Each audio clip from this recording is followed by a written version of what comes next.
we think about this time last year, we're sitting here a year later, and you'd been in office for about 9 months then. Right. I think this had, I imagine, was the most devastating event you had dealt with in your governorship up to that point. It was. And it was in your own backyard. I mean, what was About that a mile like? from my house, yes. Yeah. So what was that experience like for you? I think it was pretty shocking for everybody in town and surrounding towns as well. I was not in town when the explosion occurred, but I got there as soon as I could thereafter that day to survey the damage, and the smoke and ash was still filling the air. And the town manager and members of the town were gathering, and the sheriff and the police chief were very, very distraught, because they all knew Mike, and they know Terry, who was also severely injured, and the others who were injured as well. And of course the head of LEAP, Daryl. My daughter worked for LEAP for many years, so it's a very tight-knit community. So you're dealing with this as governor, but also on a very personal level too. It's my hometown. Something that affects your hometown hits you pretty deeply. So I think what was really remarkable after that was the quick response of dozens and dozens of other communities who came right to the door of the fire department and said, let us help. You deal with your people who are injured and distraught and one deceased. You deal with that, town of Farmington. We'll do your fire suppression. We'll be on call for all of you. That was pretty remarkable. I'd swing by the fire station and there'd be trucks from Saco, Sanford, other towns from all over the state, and you'd stop and greet them and just thank them, and because that's a wonderful thing too, the camaraderie of the fire departments themselves. And then we started looking at things, and we realized maybe more fire departments should have gas detectors, sophisticated gas detectors. So I dug some money out of the contingent account. We did a survey of all the fire departments across the state, and found that 20 of them had no gas detectors. So we got those out. We bought gas detectors for a number of towns, ranging from Portage to Old Orchard Beach to Dixmont to Danforth. And now they all have the equipment to respond and check for gas, because you can't always smell it, you don't know it's there. It's a very tricky thing and a very, very extraordinarily dangerous thing, obviously. Then we also amended the dig-safe law this past year to make sure that those short construction excavation sites involving LP gas, that those fall under the dig-safe law, as well as the more major excavations. So that anytime somebody's digging to lay a pipe, lay gas piping, that they have to notify the authorities and let them know. And somebody needs to inspect it, make sure it's done right, that kind of thing. So we're trying to tighten things.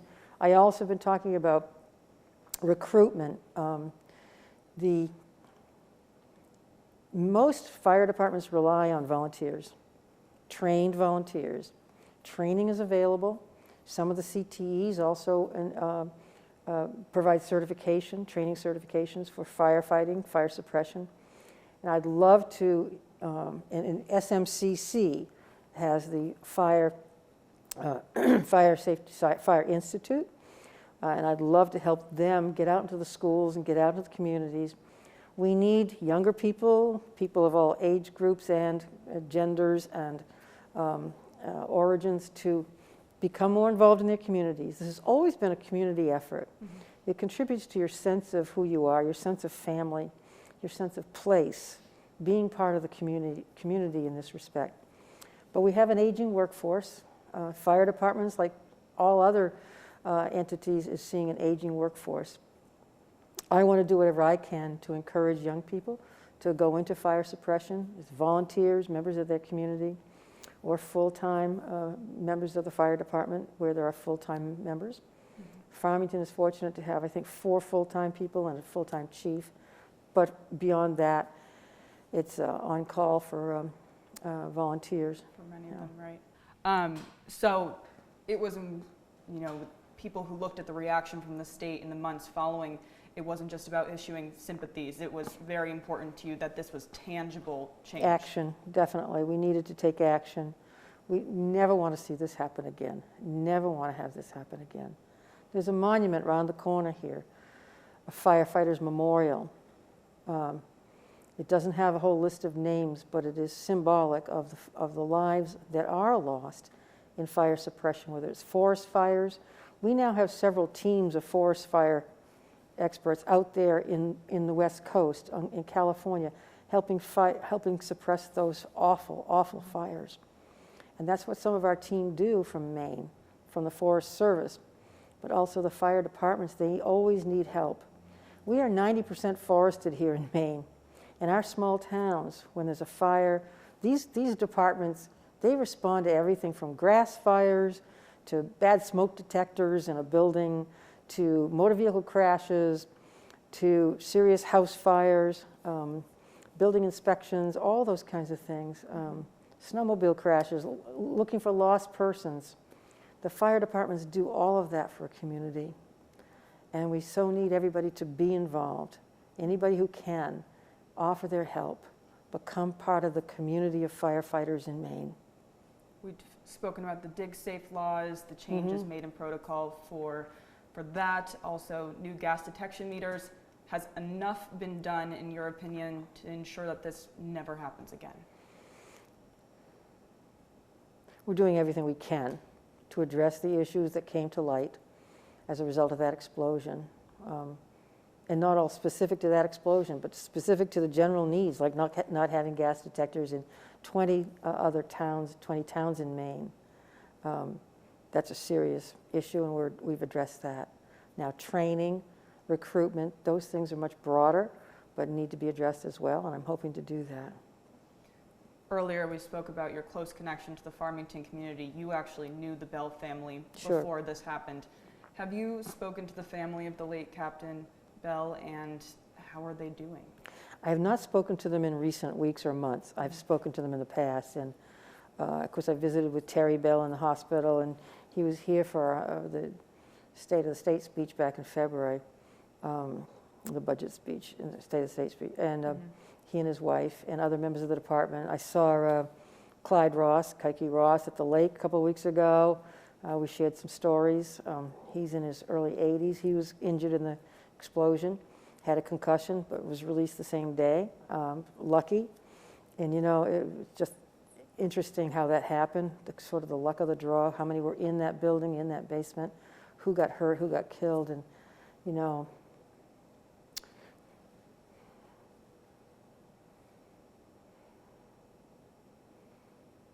well, it was lucky for some of them.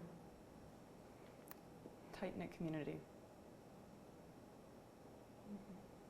Yeah. Clyde's also the chaplain for the department.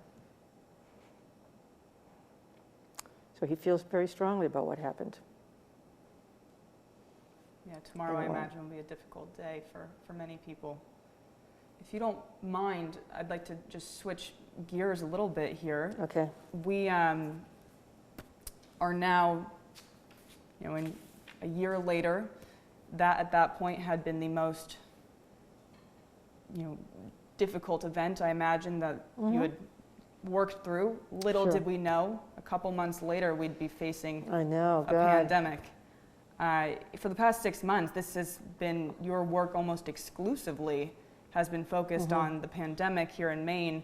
I mean, how has that impacted you personally? The pandemic? Yes, and shifting focus entirely on this. People come up to me on the street and thank me for something, for getting through this period, but it isn't me. It's about having the best team in America, I believe. The best cabinet, the best staff people. We talk every day. We have Zoom calls every day. What's happening here? How can we do this? How can we do that better? Not one of them has taken a break in the last 6+ months. They've been a real team of intelligent, forward-looking partners. There's a lot you can feel bad about. There's a lot that burdens us, but we're always taking the next step.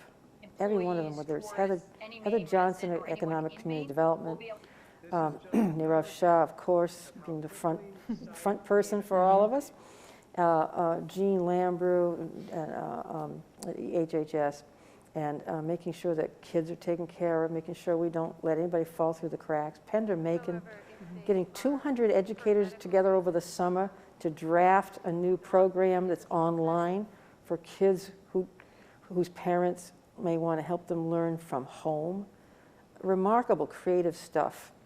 And of course, Laura Fortman dealing with one of the biggest explosions of unemployment claims in the history of the state of Maine, dealing with that. And we've kept it all together. So what can I say? They've just been an incredible team. And more importantly, the teamwork with the Maine people, the fact that people have responded and become used to wearing face coverings, become used to keeping distances, become used to using hand sanitizer at every turn. That is what's kept Maine safer than almost every other state. The level of cooperation of the Maine people is astounding and remarkable to me, just as the response and cooperation of other fire departments was a year ago to help out the town of Farmington and make sure that we stayed safe during that period too. We at home were able to heed your guidance and stay home. You didn't quite have that same privilege as governor. Was there any point that your family was concerned about your own health throughout this? I pretty much stayed alone. I started doing, I haven't shaken a hand in 6 months.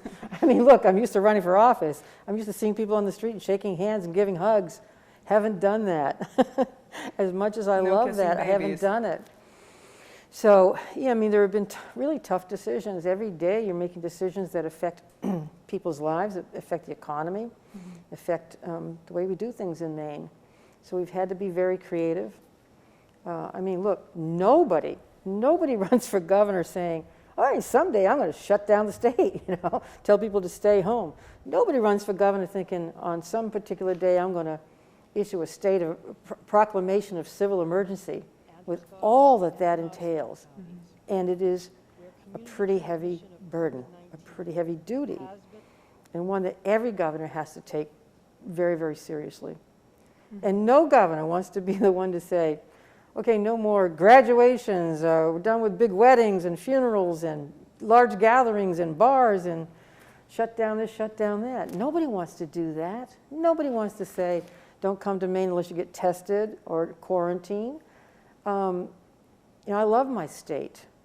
No governor wants to do anything to damage, to undermine the economy of their state. But the pandemic has done this, and every expert says, if you want to address the economics of this, if you want economic recovery, defeat the virus first. First and foremost, defeat the virus, and then you turn around the economy. Studies show that after 1918, the Spanish flu, so-called, that's what happened. Those states and governments that actually slowed things down deliberately, aggressively, and for a fairly long period of time and kept people in discrete populations, separate and safe and hygienically secure, that those populations recovered economically to a much greater extent than those that did not. Those are the lessons we learned. With where we're at now, I think by and large, Maine has done a good job of keeping this virus under control. In the past few weeks, though, we have seen slight trends upward of more cases of COVID across the state. How do those trends play in your decision-making process when you decide how you're going to reopen the state, or conversely, whether you're going to scale back reopening? Well, reopening means a lot of things. First, we're looking at schools right now, which is obviously a big topic of discussion. We're looking at green, yellow, red zones of counties. York County's in trouble because of some activities that happened, that some of which are connected to that wedding in Millinocket, East Millinocket, which was very unfortunate, and I hope does not reoccur. So that's affected us. And But the numbers, I mean, we analyze them every day. You hear Nirav on twice a week on TV. He's doing the same thing, analyzing the numbers, doing contact tracing.